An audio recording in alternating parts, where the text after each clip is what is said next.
So when I design any vehicle, whether it be airplane, car, bicycle, tank, what have you, it always comes down to first starting with the package.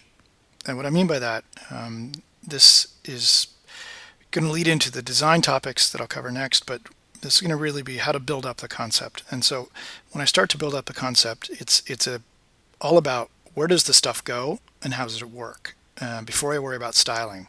Of course, it influences the styling because you're impacting the proportion and the stance and the overall scale of the object.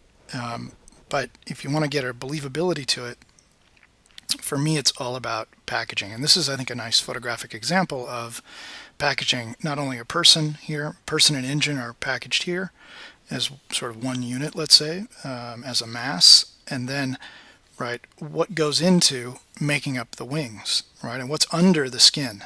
So before I worry about what does the skin look like, I start with where does the stuff go. And so I'm going to run through a couple of photographs here talking about packaging and how you package where the people are, the engine, etc. And then we're going to go into some quick examples of how to apply that package, and then we'll talk about skinning it and styling it. So this would be another nice example of a package where you can see there's really nothing going on here at the back except, right, you need an extension to hold the tail. Here's a nice old aircraft seat, and again, whether you're working interiors, exteriors, it's about understanding the relationship, especially with vehicles, the relationship of the human body to the rest of the object. So there's a seat, a little bit out of frame in this case, but it was really taking a shot of all this control tech, all the toggles and switches and buttons and levers and the yoke for flying this old aircraft. But it's everything here, whether it's the orientation of the gauge faces and where they're oriented to the pilot, right? These are oriented back this direction to where the person's sitting, the pilot. These are oriented up. These you can still see. And, and then you've got to see out the window. So it all is built around the person. Same if we do a race car, right? Here's where the person sits. That dictates the scale and the size of this opening. And then, what is the relationship and the size of a person in relationship to the wheels? And then what's the wheelbase? And so it's setting up what's, commonly termed your hard points. And the hard points are things that functionally cannot move. So that would be things like, we need wheels. The wheels are maybe because it's a rule book even, a certain wheelbase. Maybe the car can't be over a certain width. And, then the rest of it, again, comes down to function in the case of a race car. So car, of course, because you're worried about downforce at the front, downforce at the back with the two wings, right? Roll bar to protect in the case of a rollover. So there's a certain height above the driver's head, but the driver can't go so low that they can't see. So you really, for me, starting with the package is the key. Where's the driver? Where does he look? What's the roll bar? Then there's some flexibility to go in and theme and skin that object. So again, where's the pilot going to be? If his head is here, then he looks out these windows. I need to provide good optics because it's a fighter jet. Where do they get in? This thing needs to have some part lines on it, so I can either, does this slide back? Does it hinge up? Right, those are all packaging considerations. Again, back to another shot of this top view of from the Indy race. The wheels need to go up and down, so there needs to be a notch cut out for those. They need to turn, so they need clearance here, so when a wheel turns, right? So the better your understanding of these packaging, the more, again, coming back to believability, but I think it really frees you up later when you invent your own vehicles to be more creative with where you package these things. And so I think you can create very fun and fanciful vehicles that it sort of gives you a reason to put things in certain places, right? It has to have an engine, has suspension, right? Has a gearbox. The object, there's the cross section of a rear wing, right? How does that work? Well, it's an upside down airplane wing, right? That's actually creating downforce to keep the back of the car on the ground at high speeds. and so how a hub works, etc. So this really, I think, for me, is where it all starts. So starts with the package, starts with a deeper understanding of the package. A motorcycle is a really nice example. There's no skin to contain it, so it's a very visible example of packaging, and that it doesn't get covered with a skin, so you still see the suspension and the wheels and the engine, the handlebars, the steering mechanism, the shock absorbers, the headlight, and it's really how you choose to arrange those elements that give, at the very first read or the first look at a vehicle, gives it its character. And so by packaging this thing into a shorter wheelbase, maybe a taller configuration, we take all the same things like an engine and two wheels and handlebars and a seat and a gas tank, we can end up with an off-road bike versus this stylized chopper. Also, what's crucial especially in doing things like motorcycles and bicycles, is getting the proportions correct so that when we look at the vehicle, we can visualize ourselves on this vehicle. And that if my ass is sitting right here, okay, my foot's got to go there. And then if I'm sitting there like that, then I could reach out and grab these handlebars, right? Whereas if you get this wrong in the package and you put the handlebars too far forward, it's not going to look like the human body can fit on your vehicle. So when you sort of understand fully the package, where the hard points have to go and they shouldn't move, then you can get into containing those elements. So this is I'll run a couple slides here about how to contain things. And sort of that next step is into the skin, right? And the skin is going to be what has to cover in the case of an airplane, right? You don't want to fly like this with your landing gear open. It's not going to be very aerodynamic and it's going to slow you down. So something needs to skin, right? All of this equipment, all this landing gear has to have, right, and has to fit up into this area. So once it has to fit up inside there, that dictates that, right, the package essentially drives that there be a bunch of pivot points and hinges so the thing can collapse to go back up inside. And then there has to be control arms, actuators, things like that that can open the skin to allow the landing gear to come out. So first understanding of the package that there needs to be some landing gear, has to go somewhere. Then, I need actuators to push open this, but then, it needs to get open even more. So I have to put in a secondary arm to hinge it again. So, there's a lot of stuff to design there.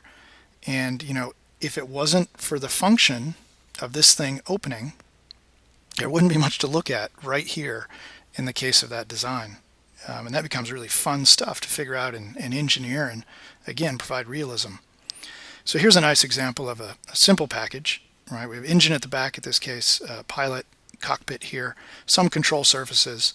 But then you can see that there's a lot more creativity and reinterpreting the classic old biplane wing configurations into something, right, which to most people will look much more futuristic. But it's really now about the skin. So we don't see all the exposed mechanism, we don't see all the rest of it, but it is covering where you chose to put those hard points, i.e. the engine, the cockpit, things of that nature. Here's another example. This thing has to do, its skin actually has function. In addition to being aerodynamic, it actually has a water plane, and it can land on water, and so it's got this planing surface here so it can get up and plane and get out of the water. All the engines now are contained and in a functional skin. And a lot of times the beautifully engineered functional skins are quite attractive. So take example here. This is a nice enclosure that covers the engine, but then you still need access to certain areas, so that drives a little access panel. So really now it's about containing your package. You packaged where the person and the pilot goes. You packaged where the engine is, what size the engine is. Is it a prop plane? Is it a jet plane? And now you need to skin it. And that sort of takes us to the next step. Here's an example of not only packaging and covering, engines and pilots, but packaging and covering things like lights. It's a nice example, a little bit of a blurry photo, but packaging, and right, we put the engine someplace of a certain size and scale, and now we need to put a skin around it. And another nice example next to this bigger plane, but again, you decide, and usually, of course, your package is driven by performance almost entirely. It's driven by the balance, right, of the center of gravity, or in the case of a submarine or a blimp or something, the center of buoyancy, and getting that balance just right will lead us into the next chapter where we really focus in on silhouette, proportion, and stance. And this is kind of a nice example to talk about that, where we see the airplanes really, they're not, we usually don't worry about the stance of a plane when it's on the ground. It's really the right orientation we worry about when it's in the air. But you do need to get it off the ground enough so that it can land without the propeller hitting the ground. So that requires a certain length of landing gear. If you want to do a huge propeller, you're going to need to have really long landing gear, which might make it look really funny and awkward on the ground. But you find your position of how many people do you have to package, how much luggage do you need to carry, how much fuel, how big is the engine, right? And then you can start to style and skin that object. So for me, the biggest or the most fun part, I think, it's all fun, of course. It's all, especially if you're doing video game vehicles, it's all just playtime. But in designing toys, that one of the most original first steps, where you can ensure innovation and originality and a fresh configuration to your vehicle, is to play with the package. So the whole point here is to illustrate through study and observation what makes up a package and just being cognizant that it exists, and then start to play with it. Engine size, engine placement, wing placement, where you put the people, what's the function of the vehicle, and can that drive a different package? So we're going to move into some examples and look at some drawings and renderings of putting the package first. All right, the package. So after observing and looking at some real package placements of people, engines, things like that, these we'll look at some sketches and how I would approach starting to package, whether it be occupants, in the case of this little taxi, in an interesting way to come up with in this case, a very, wacky looking sort of original vehicle package. So the first thought, it starts a lot of times this way, is just into defining the concept, is to get familiar with, the proportions, but back to where am I going to put the people, how many people, how do they get in and out of the vehicle, where does the driver sit? And so a lot of the sketches start this way. Top view, side view, really just becoming familiar with what are going to drive the hard points. And in a fantasy vehicle, which you get to do a lot of times in a movie or a game, you get to invent these things. So, I get to invent and say, well, it's 3 people across a bench seat, and this is where they get in and out of the door. And this guy's kind of isolated from them because maybe it's not such a safe neighborhood for whatever reason that the story dictates. This is the package that I invented to drive an interesting aesthetic. Same with this one, although he's kind of squeezed in here, but the idea is a little 3-wheel concept with a sort of movable platform a la, a Segway that could balance, kind of like this is like a human foot, and this whole upper is balanced gyroscopically to make this have a very small footprint and yet have, right, an enclosed cockpit on top. So starting to play with the package. So this is really not at all about styling. In regards to transitional forms and graphics and surfacing, it's really all about just what's the overall shape and proportion and stance and why. And in this case, the why was driven by a functional package, right? So it was really engineering that drove the aesthetic of this wacky little vehicle. So if you're familiar with my drawings, I wouldn't even call it a style so much as it's just model building for me.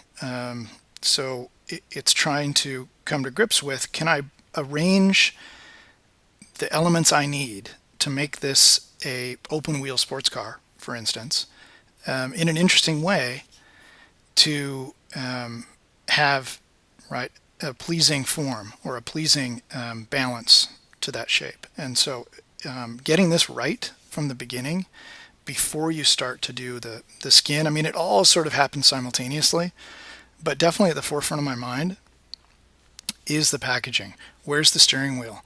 And where does that associate and align properly to the, where the person's head's going to be in the body? And then does it overlap the front of the seat in the right spot? And here's the center line. You can always usually find a center line in my drawings. Here it is on the ground.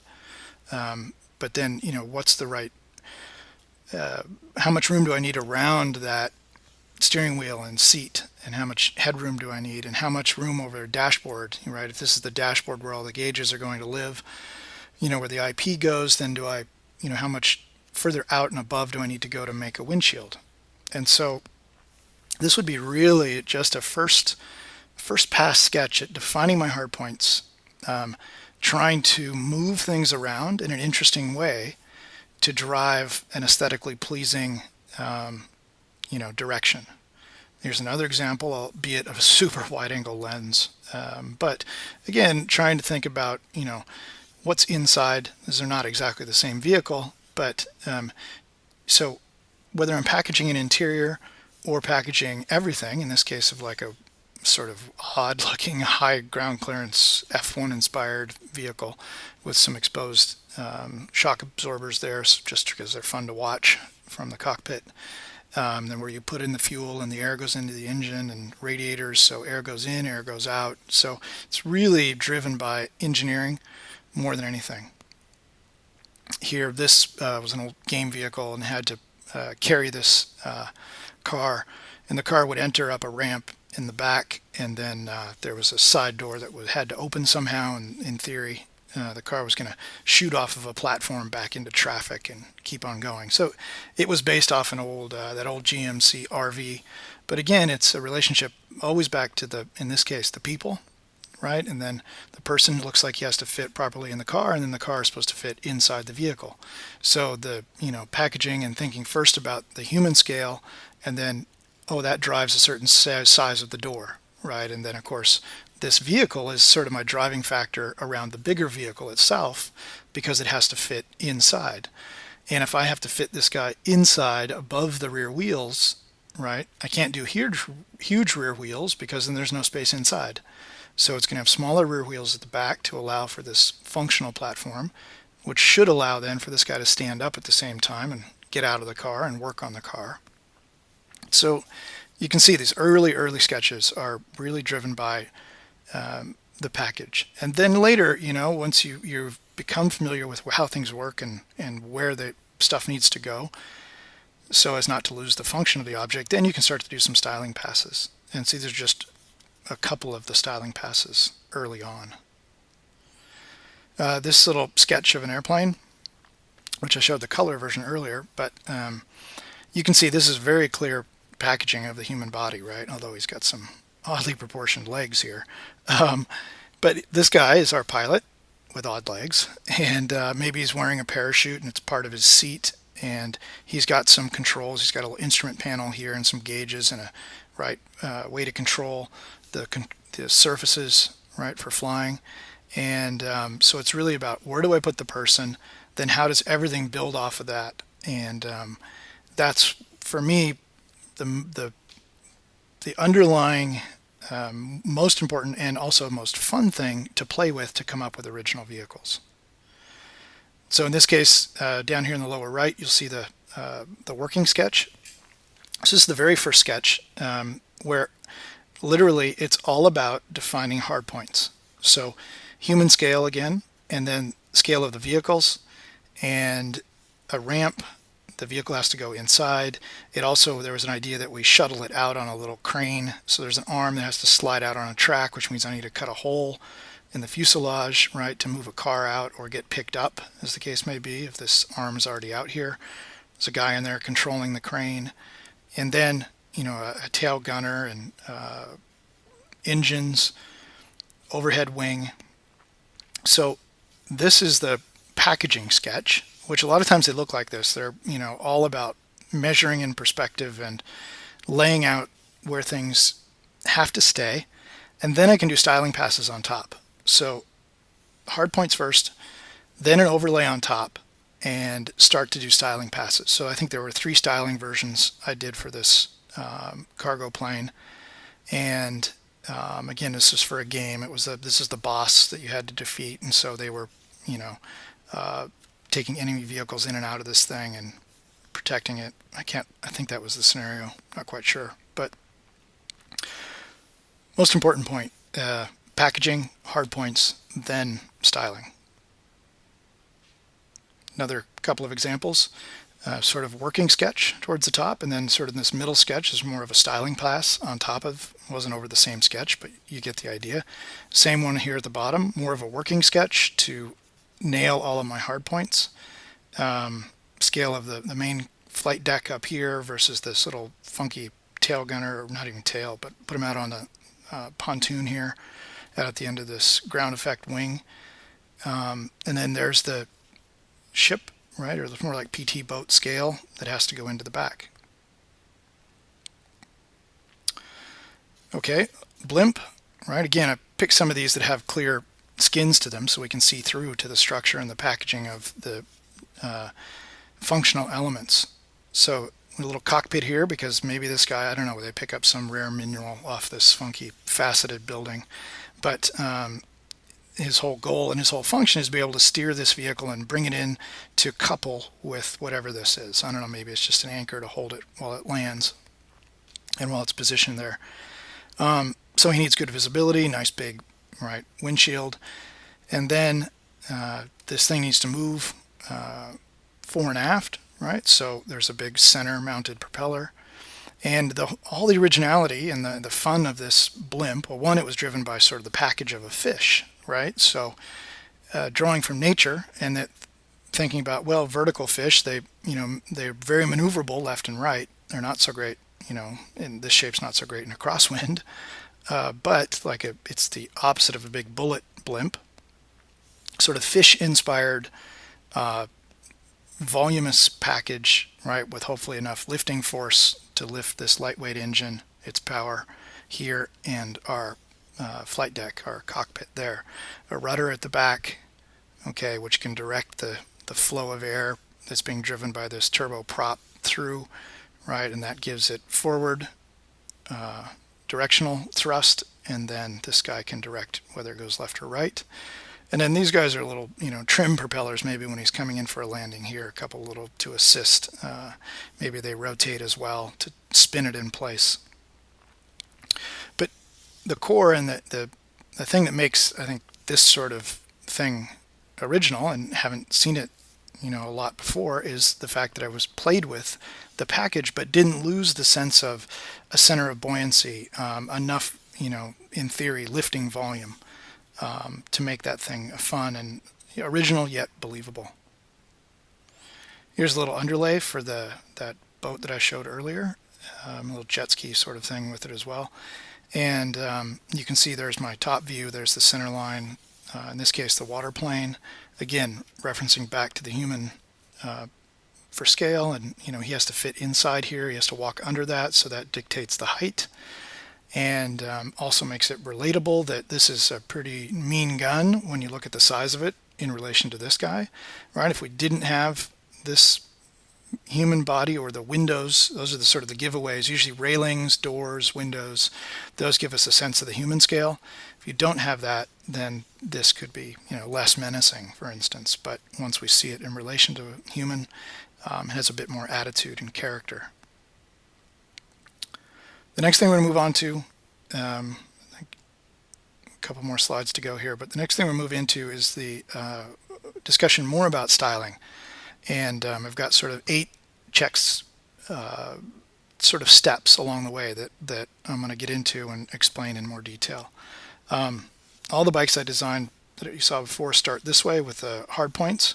So I decide on the wheelbase, I decide on where the rider's seat needs to go, handlebar height, distance from the seat, distance above the wheel, also axle angles, points of rotation for the suspension to work. And once I have those hard points, then I can go in and do any of the styling that I like. As long as I keep the hard points in the same place, I know the vehicle is going to work. In this case, the vehicle is a bike. But and I know it sounds all very simple and logical, but you'd be very surprised at how many people rush into the styling to the detriment of the function of the vehicle, and then the loss of believability, and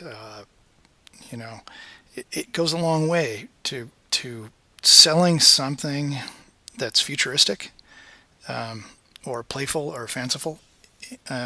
You need to retain the familiar, and the familiar in this case, right, is the fact that this bicycle has recognizable hardpoint placement, right? Handlebars are in their normal position, they always are, and same with the seat and the pedals and the bottom bracket, and has two wheels.